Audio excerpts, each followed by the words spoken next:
le symbole de Shiva Shakti en union. Aujourd'hui,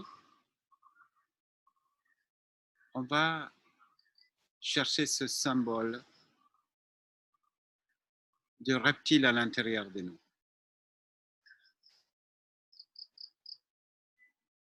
qui veut entrer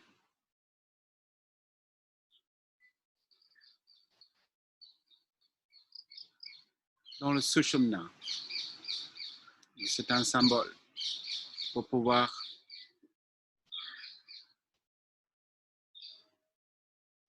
réveiller quelque chose qui est endormi à l'intérieur de nous.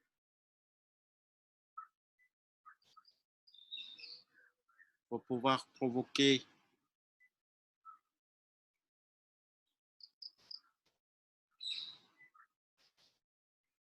cet éveil, nous cherchons à utiliser le souffle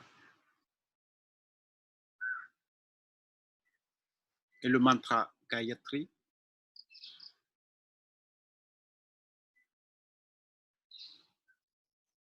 Pendant la retention avec Mula Bandha.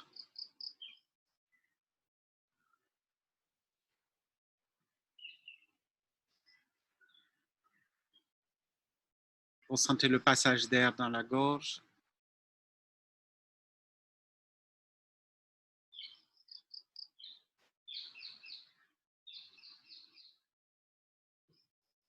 Inspire, descendez la tension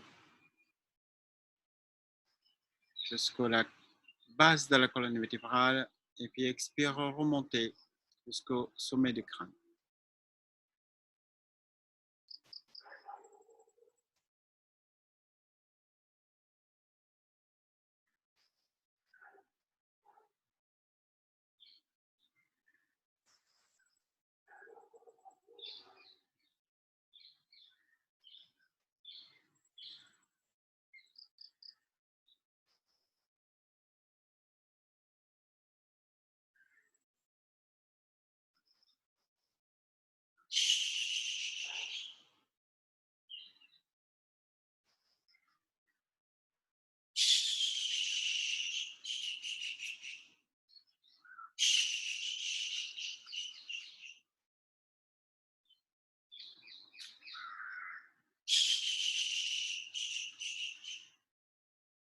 La prochaine fois, quand vous inspirez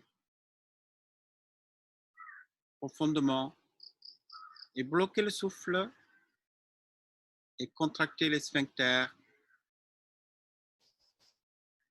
Expire, remontez la tension au sommet des crânes.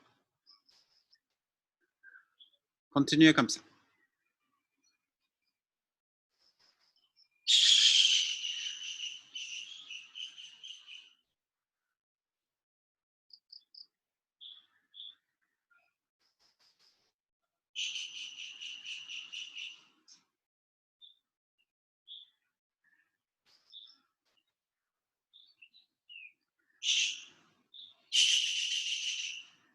Ajoutez le Gayatri. Om Bhuvaswaha Tat Saviturvarenyam Bhargo Devasya Dhimahi Dhiyo Yona Prachodayat. Om. À l'intérieur de vous.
Maintenant, visualisez le reptile à l'intérieur de vous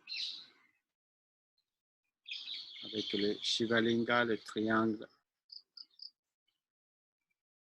lumineux dans le Muladhara.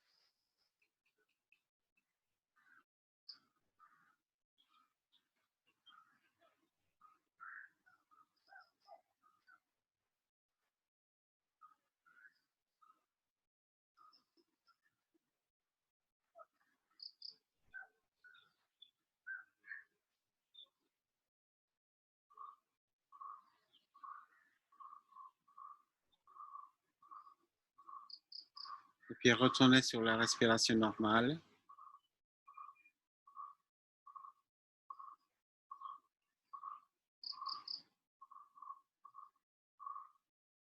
Simplement restez centré sur le souffle.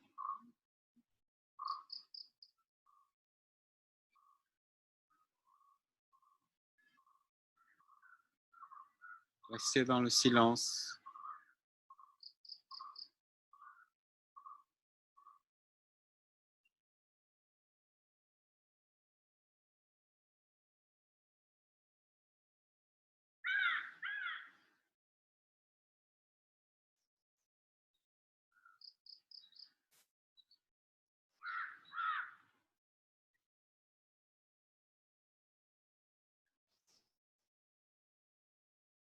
Et puis tout doucement ouvrir les yeux.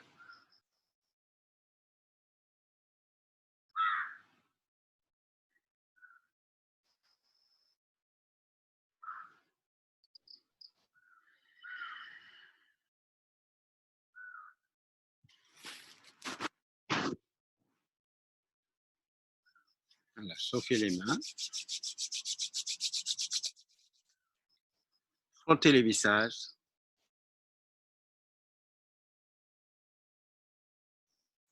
Touchez les corps. Éliminez toutes les tensions. Ressentez le corps et ressentez le plaisir d'être dans le corps.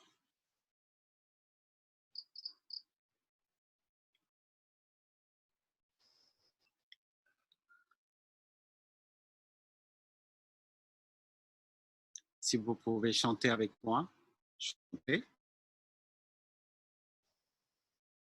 Atha samadhi padaha. Atha yoganushasanam. Yogaha chittavritti nirodhaha. Tada drashtuhu swarupe avasthanam. Vritti sarupyamitatva. Vrittayaha panchatayaha klishtaha pramana viparpa nidra smrtayaha pratyak anuma agaha pramanani viparyayo mityajnanam adrupa pradishtham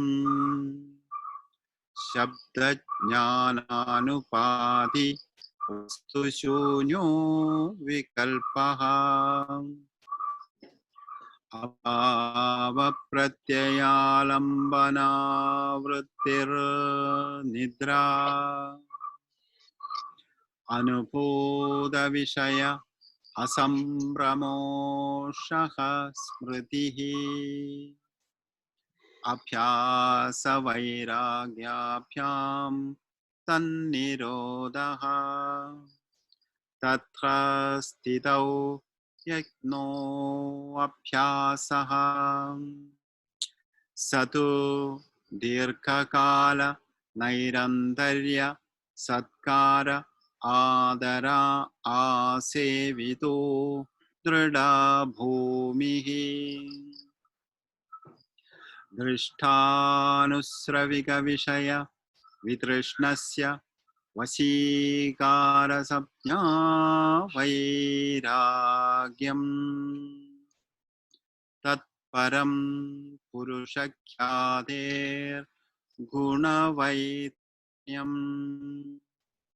vitarka vichara ananda asmitarupa anugamat samprajnataha virama pratyaya abhyasa purvaha samskara shesho anyaha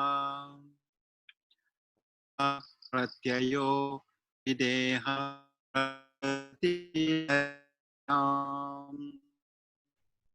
sarka virya samadhi prajna urvakaryitaresham tivra samveganam asannaha. Aujourd'hui, on arrête sur le 21 et nous allons sur les deux chemins que Patanjali nous a proposés pour pouvoir sortir de toutes sortes d'agitation intérieure. Abhyasa Vairagya. Donc, nous avons vu Abhyasa. Tatra stitau yekno abhyasaha. C'est-à-dire rester à cet endroit. Nous avons déjà vu. Et un endroit, ça veut dire quel endroit où le Purusha, il n'est plus identifié aux agitations. C'est-à-dire quand il y a des agitations, c'est-à-dire les vrittis, aussitôt le témoin qui est le Purusha, il s'identifie. Ça, c'est notre situation. Donc la conscience de base, c'est comme l'eau, n'a pas des formes et ça prend la forme de récipient. Et donc notre conscience prend la forme de l'objet et qu'il est en train de contempler. Donc c'est ça que nous avons besoin vraiment de prendre conscience de ça. La conscience n'a pas la possibilité d'éviter ça. Aussitôt qu'il regarde quelque chose, il devient cela. C'est-à-dire, quand je regarde une fleur, la conscience prend la forme de la fleur. Donc, il est important à quoi on regarde. Quand on regarde un arbre, la conscience prend la forme de l'arbre. Mais là, ça ne pose pas de souci. Mais par contre, si on observe une émotion quelconque qui est agréable ou désagréable en fonction de notre intérieur, très attention à quoi on regarde et à quoi on pense. Alors, donc, en fonction de ce qui se passe dans le champ de conscience, notre qualité intérieure est décidée. Qui est le maître qui décide la qualité ou qui choisit ce qui se passe à l'intérieur de nous? Ça doit être possible. Donc, faire notre environnement, on ne peut pas 100% contrôler. Intérieur, le type de pensée qui va arriver, ça aussi, on ne peut pas non plus 100% parce que les pensées sont alimentées par rapport à l'intérieur dans la mémoire. Donc, ce qui est à l'intérieur de notre mémoire, le vasana et le samskara qui va alimenter la surface de notre conscience. Donc, notre intérieur est beaucoup plus vaste qu'on pense. Donc, chaque individu porte l'histoire de l'humanité tout entière, voire bien plus que ça. Donc, en fait, notre intérieur est capable de projeter sans cesse énormément de choses qui peuvent être des souvenirs douloureux ou au contraire. Mais en général, ce qui apparaît sur la surface de conscience, c'est souvent teinté de souffrance. C'est-à-dire, il y a des comptes à régler. Quelque chose qui s'est passé dans notre passé, qui n'a pas été vécu correctement, qui va revenir encore et encore, en espérant que ça va être réglé. Donc, il y a des thérapies pour pouvoir régler tout ça. Mais là, ce qu'on dit, Patanjali, ce que nous propose, c'est Tatra Stidau et non Apyasa. Tatra Stidau, Tatra, ça veut dire où Purusha, il va rester là où il est. Donc, il y a un effort pour ne pas devenir autre chose que lui. Donc, les événements qui nous poussent hors de soi, remarquez que je ne suis plus moi. Vous tenez vous-même et vous revenez vous-même dans votre véritable nature, qui est rien d'autre que le Purusha, qui est Satchidananda. Aussitôt qu'un événement, aussitôt qu'une sensation, sentiment, ou peu importe, qui nous bouscule, et par effort, on fait ce chemin de retour, se retenir et rester soi-même. Pour cela, on peut utiliser les postures, on peut utiliser le pranayama, on peut utiliser toutes sortes de techniques de méditation pour se retourner sur soi. Donc, ce sont des supports. On peut également utiliser d'autres moyens, c'est-à-dire l'écoute active de la nature, écoute de notre corps, méditer sur une divinité, ou bien les différentes formes de yoga. Il y a d'autres formes de yoga que nous sommes en train de parler, c'est-à-dire ce n'est pas uniquement des méthodes de contrôle de la pensée. On peut utiliser le karma yoga. Nous allons étudier le karma yoga bien sûr plus tard. Agir sans motivation. Ou on peut également entrer dans le jnana yoga, c'est le yoga de la connaissance.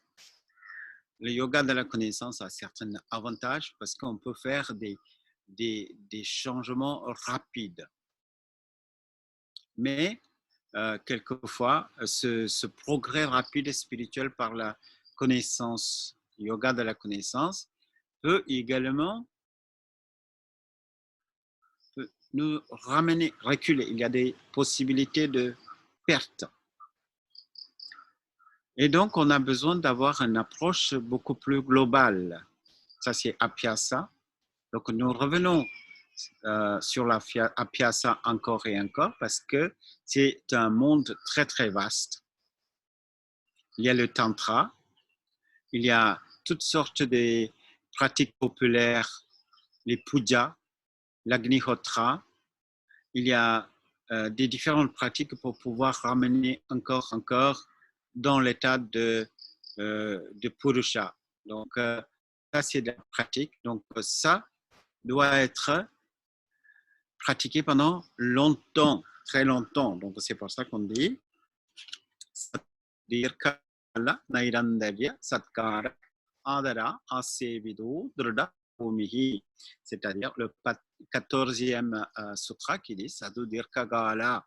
Ça veut dire il faut pratiquer très, très très longtemps, sans interruption. Et c'est ce qui va nous amener à cette stabilité mentale intérieure. Sadhu Dirghakala Nairandari Sakara Adara Asevido Drada Pumihi. On va avoir la stabilité intérieure. On peut avoir la base solide à travers cette pratique répétée. À un moment donné, notre système nerveux va céder parce qu'on ne va pas renoncer.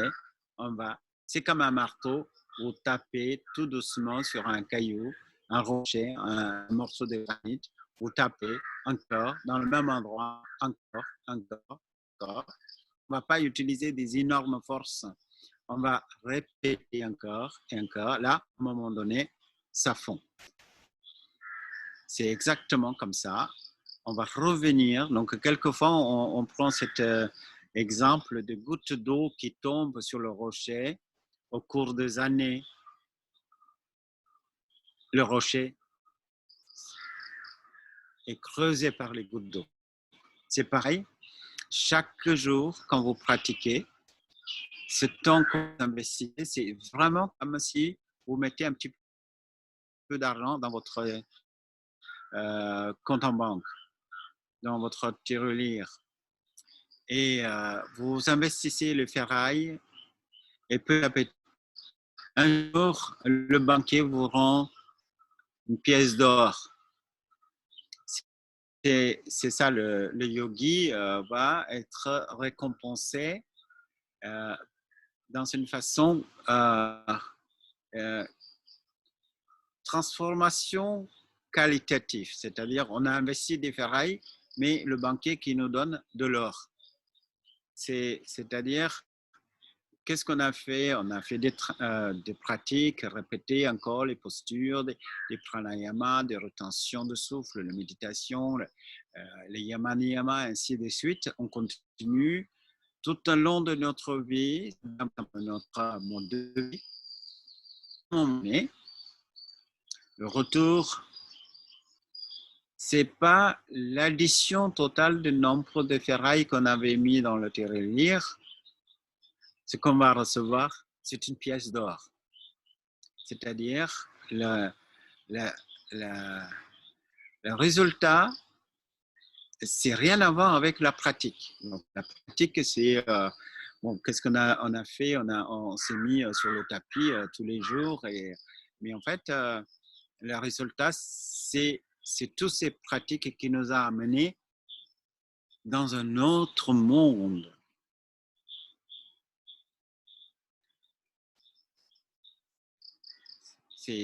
Ça peut être expliqué comme un homme plus une femme, ça donne une famille, ça donne des enfants. C'est 1 plus 1 égale, c'est pas 2, c'est 3 ou plus.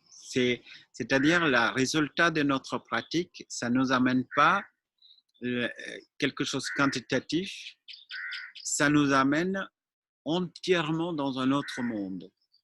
C'est ça, le abhyasa. Donc, vous êtes censé être abhyasi. C'est lui qui fait le abhyasa, on appelle abhyasi. Les yogis sont sans cesse dans tous les gestes, ils cherchent à pratiquer. Donc, c'est aussi de ne pas réduire la pratique sur le tapis. C'est aussi votre approche de la vie. Comment vous incarnez votre corps. En fait, c'est là qu'on a besoin d'avoir une initiation véritable. Je suis yogi. Vous pouvez dire vous-même, aujourd'hui, vous devenez yogi parce que vous pratiquez le yoga, c'est-à-dire votre approche envers toutes les expériences de la vie. Avec les 25 tatwas que vous avez appris, appliquez le yoga dans le 25 tatwas.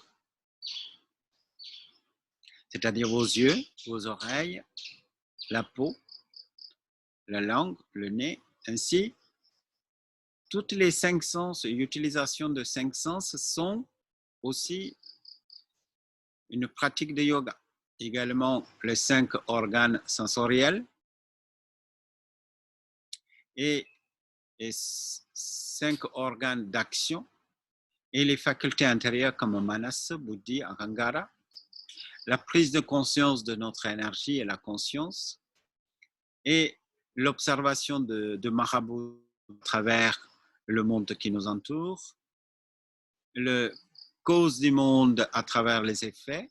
Donc, tout ce que nous avons appris dans le Samkhya va être appliqué. Donc, cette application, c'est Abhyasa. Et maintenant, on va regarder ce que c'est Vairagya. Alors, le 15.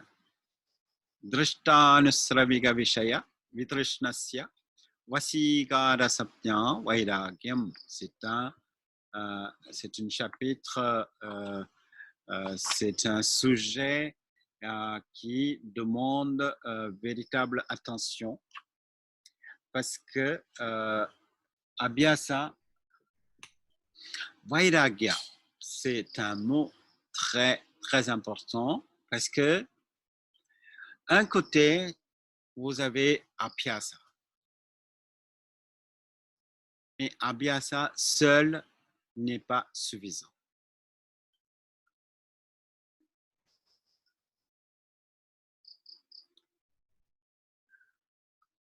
On a besoin de préparer le terrain. Donc, comprenez, nous sommes dans un chemin de construction. C'est vraiment comme si vous voulez faire une maison. Donc, on ne construit pas une maison comme ça. Hein. On construit avec un plan, avec les finances et puis tout ce qui va avec. Donc, c'est exactement comme ça. C'est un chemin. Autrement, c'est impossible. Donc, cette approche, ce n'est pas un rêve. Donc, qu'est-ce qu'on veut faire? On veut maîtriser les systèmes nerveux, certaines activités des systèmes nerveux qui nous empêchent d'être heureux.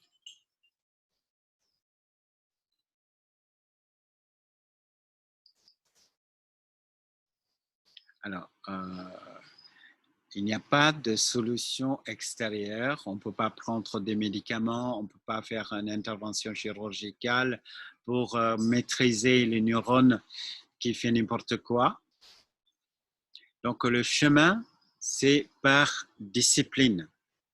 Donc, un côté, on fait les yama niyama, on fait toutes sortes de pratiques abhyasa. Et puis, le travail de terrain. Donc, le travail de terrain, c'est d'abord renoncer le désir de jouissance qu'on pense que ce qui vient de l'extérieur, ici-bas et au-delà. Drishta, ça veut dire visible. Drishta, ça vient de drishti, ça veut dire œil. Drishta anusravika. Anusravika, vishaya. Anusravika, ça veut dire entendu. Donc, on nous a dit des choses. C'est-à-dire, si, en utilisant le conditionnel, si tu fais tout ce que je te dis, tu auras une vie meilleure. C'est l'avenir. Ça peut être dans quelques années, ça peut être après la mort. Ça c'est en fonction de notre religion et notre attitude.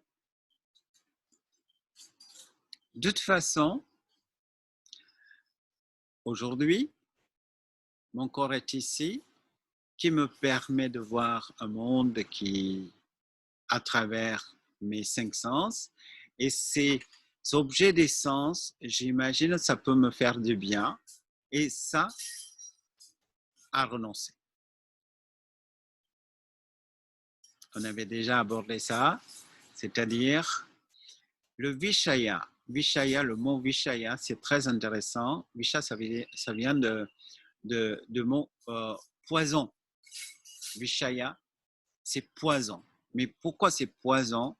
C'est une poison de l'âme. Ça tue l'âme. Pourquoi ça tue l'âme? Parce que quand on a vu quelque chose qui nous attire, immédiatement, ça nous fait oublier certaines choses. On est dépossédé de nous-mêmes. L'influence de l'objet extérieur sur nous fait marcher. Donc, on va projeter une idée de bonheur sur l'objet de sens. On va projeter beaucoup plus que l'objet peut nous donner. Voilà, c'est ça le souci. Derrière, il y a la frustration qui nous attend. On va voir un objet, ça peut être un individu, ça peut être un simple objet ou ça peut être une construction, une illusion mentale. C'est-à-dire, imagine, si je deviens le PDG de l'entreprise ou on imagine, ou le président, peu importe, on va créer une sorte d'image à l'intérieur de bonheur, de puissance et de joie.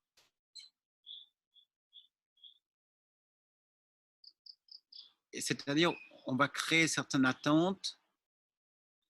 Vous allez commander un restaurant, un plat que vous allez, vous imaginez que ça va vous donner beaucoup de plaisir et le temps, quand ça arrive, vous allez, en fonction de votre attente, et peut-être cet objet ne va pas vous donner la satisfaction que vous attendez.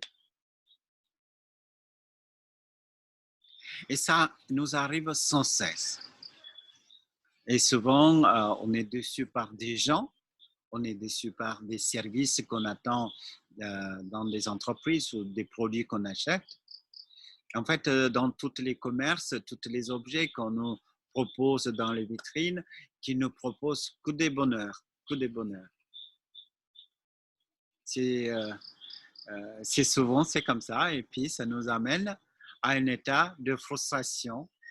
Et donc, en fait, on va demander un objet plus qu'il est capable de nous donner comme bonheur. En fait, derrière toutes les attentes, qu'est-ce que c'est notre attente? Notre attente, c'est la connaissance de soi. On veut inconsciemment être dans la joie de l'âme de Purusha, de Satchidananda, c'est-à-dire la félicité absolue, qui est l'attente derrière toutes les quêtes, soit sensorielles ou bien autres. C'est-à-dire notre recherche de bonheur. Et le Purusha, en fait, il cherche lui dans le Prakriti. Il cherche lui. Mais le Prakriti, à travers les objets des sens, n'est pas capable de donner la vraie expérience de Purusha. Le Prakriti peut donner le maximum, c'est un reflet plus ou moins exact.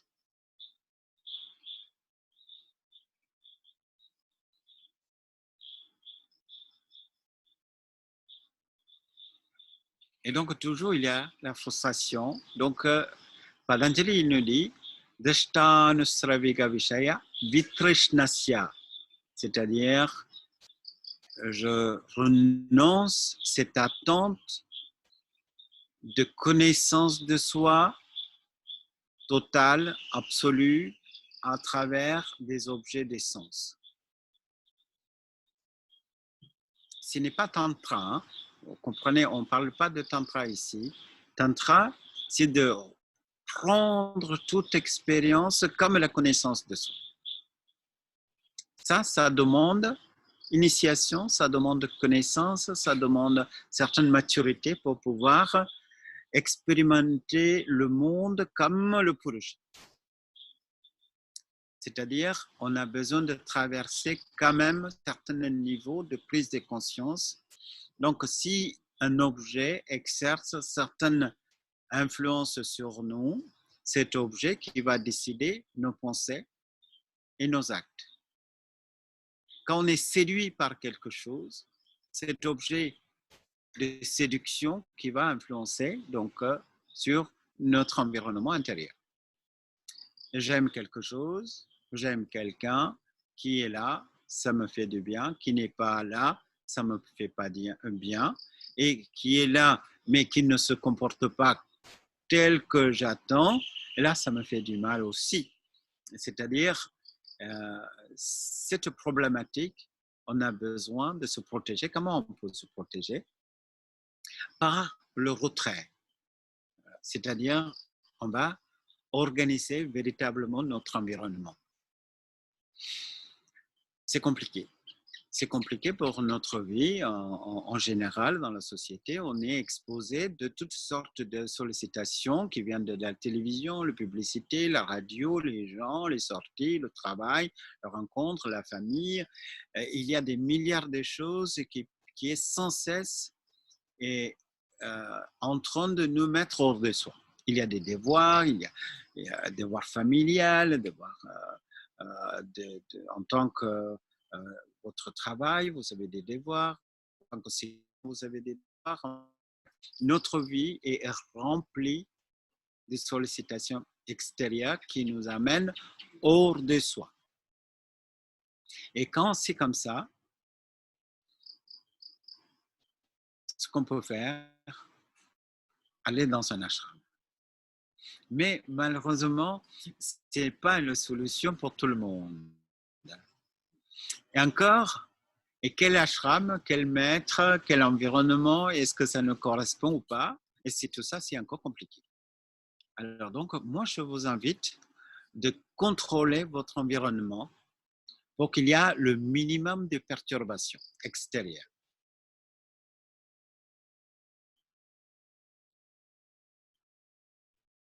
Donc, il y a trois situations. Donc, la première situation dans le Vairagya, c'est Yatamana Sapnya. Yatamana Sapnya, c'est-à-dire, je décide, ok, la télévision me perturbe. Qu'est-ce que je vais faire? Je vais donner la télé à quelqu'un qu'on n'aime pas. Par exemple, ok? Sinon, désabonner. Ne connectez pas la télévision, par exemple. Hein? Ce que je dis, c'est un exemple. Si vous repérez quelque chose qui a certaine influence sur vous et que vous n'arrivez pas à garder votre environnement intérieur hors de toutes les perturbations, contrôlez cela. Mais n'oublie pas, Santosha, ça veut dire se rendre heureux. C'est aussi important. C'est-à-dire, je ne suis pas en train de vous enseigner l'austérité totale, de supprimer toutes sortes de jouissances. C'est vraiment, c'est pas ça. Je vous invite de identifier s'il y a des facteurs qui perturbent notre pratique. Quelquefois, on ne peut pas facilement régler ça parce que, imaginez à la maison, il y a quelqu'un qui nous embête. Et dans ce cas, si vous êtes vraiment dans les difficultés parce que c'est des individus qui font partie de votre vie. Ça m'est arrivé, c'est mon histoire. Et quand je commençais à pratiquer le yoga, quand la famille, les autres membres de la famille, mes frères et sœurs, mes parents n'étaient pas du tout initiés à tout ça, pour eux, c'était bizarre. Ils n'avaient absolument aucune connaissance sur le yoga. Ils ne comprenaient pas ce que je suis en train de faire. Heureusement, on ne m'a pas amené à l'hôpital. C'est-à-dire, il est tout à fait possible que quand on rentre dans un chemin de l'introspection, d'amélioration, et si l'environnement n'est pas capable de comprendre, dans ces cas, et c'est à notre responsabilité de les informer, quelquefois, notre environnement rejette.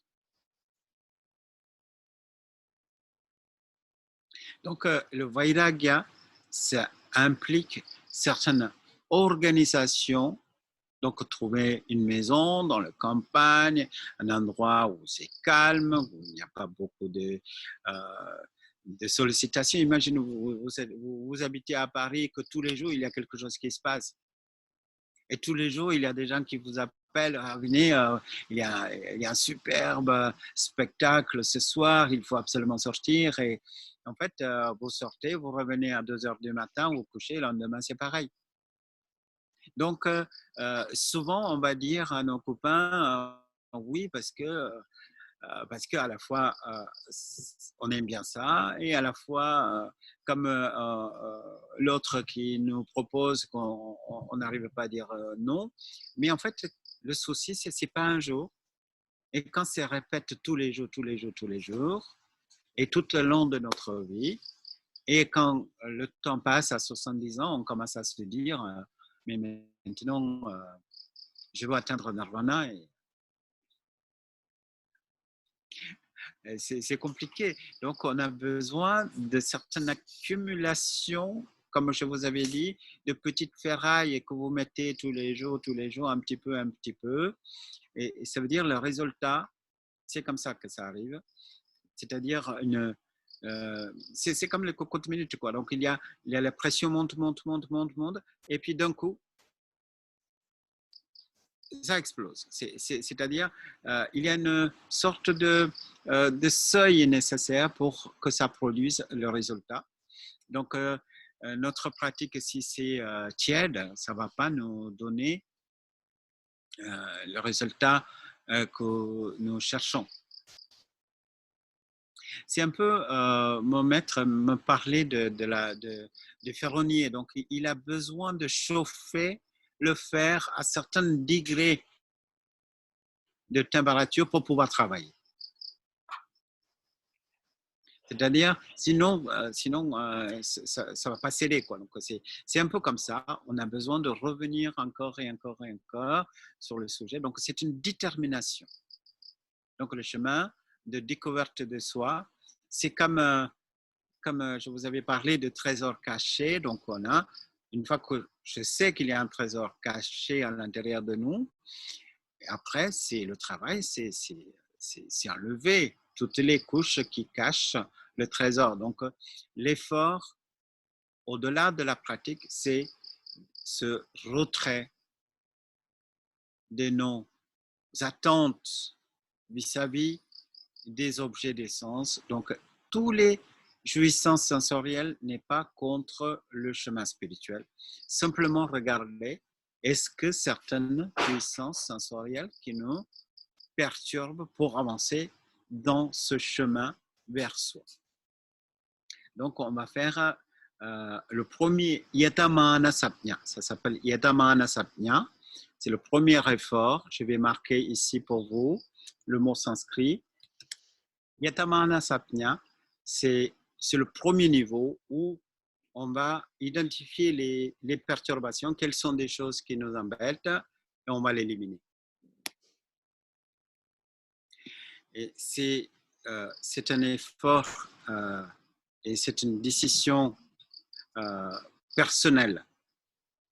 Et puis le deuxième, c'est Vyatireka Sapnya. C'est bon? Vyatireka Sapnya. Celui-là, c'est le retrait véritable, c'est-à-dire je décide personnellement, je dis, voilà, ça me fait du mal, donc je ne vais pas dans cette direction. Quelquefois, on parle de certains états, on dit, je suis blindé. C'est-à-dire, je vis une histoire, ça m'a fait souffrir, je vis une autre histoire, ça m'a fait souffrir, j'ai fait encore, et puis on se dit, mais non, c'est comme le chat échaudé, et pas question, je veux rien. Je ne veux absolument aucune jouissance. Donc, ce n'est pas un contrôle extérieur. Et ça, je dis stop. Ça, c'est le deuxième niveau. Le troisième niveau, ça s'appelle Ekendriya. Ekendriya Samnya. Ça, c'est quand on avance dans l'âge, on commence à avoir des changements dans notre corps. Premièrement, le corps va nous dire je suis fatigué. Le corps n'a pas le même puissance au niveau sensoriel. On n'a pas le même désir, non, on n'a pas le même hormone. Et petit à petit, le corps nous empêche d'aller vers les jouissances sensorielles et aussi le passé. C'est-à-dire, on a vécu déjà plein des événements similaires. Je provoquais la même chose. J'avais déjà fait le tour de la question. Combien de fois j'ai répété la même chose. Maintenant, j'arrive à un état blasé. Quoi d'autre, quoi. Donc, et là, c'est le troisième. Mais parmi ces trois, donc, il y a des niveaux d'intensité différents. Mais le Vashikara Samnya. Vashikara Samnya, c'est le plus haut. Le plus haut, c'est-à-dire, regardez, les religions nous proposent une jouissance après la mort, dans le paradis. Le paradis, c'est souvent décrit comme, comment on peut dire ça, c'est et tout ce que nous voulons est là-bas, c'est en abondance. Le paradis de gens qui n'a pas de, qui adorent la nourriture et leur problématique c'est la nourriture. Le paradis des gens comme ça, c'est le paradis, c'est plein de beaucoup de nourriture, des fruits, des légumes, des boissons, tout ce que vous voulez. Le paradis des gens qui ont des frustrations par rapport à l'alcool, chez eux, leur paradis, c'est en fonction de leurs problématiques, c'est des rivières de vin ou de champagne, ce que vous voulez. Et le paradis, c'est chaque fois, le paradis, c'est en fonction de nos frustrations. Si la frustration, le problématique, c'est la sexualité, le paradis, c'est rempli de vierges. Si la virginité, c'est le problème chez eux, leur image de paradis, c'est plein de vierges. C'est en fait, chacun projette une sorte de jouissance, mais cette projection de jouissance après est problématique. Même si on dit, on projette l'état de samadhi, c'est magnifique, on va créer une image de ça, et ça, c'est problématique. Donc, vairagya, c'est renoncer à toutes sortes d'attentes ici-bas et au-delà. Donc, c'est ça notre sujet d'aujourd'hui. Donc, d'abord, bien comprendre ça. Cette attente, ne cherchez pas aucune jouissance extérieure. Ne laissez pas que les jouissances sensorielles ou au-delà, toutes les promesses qu'on a qui peuvent avoir une emprise sur nous. Et comprenez bien que vous êtes le trésor pour vous. Le plus grand trésor pour vous, c'est vous-même. C'est le Purusha. C'est vous. Sa nature, c'est la félicité. Donc, la découverte de vous-même, c'est la plus grande jouissance. Et cette attente est très puissante pour investir sur la pratique. Donc, quel est le désir qu'on peut garder? C'est le désir de l'éveil. Et tout autre désir qui nous amène loin de nous-mêmes.